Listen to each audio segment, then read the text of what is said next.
কঙ্গনা রানাউতের ছবি ইমার্জেন্সি নিয়ে আইনি জট কাটছে না কিছুতেই।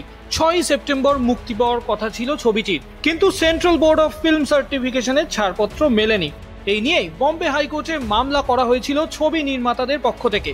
বুধবার বম্বে হাইকোর্ট স্পষ্ট জানিয়ে দিল, সিবিএফসিকে শংসাপত্র জারি করার ব্যাপারে আদেশ দিতে তারা অপারগ, কারণ সেটি মধ্যপ্রদেশ হাইকোর্টের আদেশের পরিপন্থী হবে।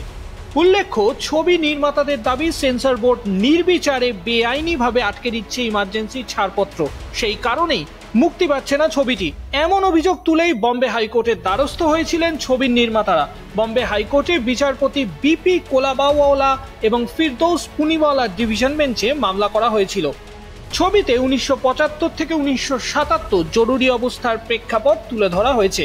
সেখানে দেখানো হয়েছে ইন্দিরা গান্ধীর হত্যা পর্ব। ছবির ট্রেলার মুক্তি পাওয়ার পর থেকেই ছবিটি নিয়ে বিতর্ক শুরু হয়েছিল।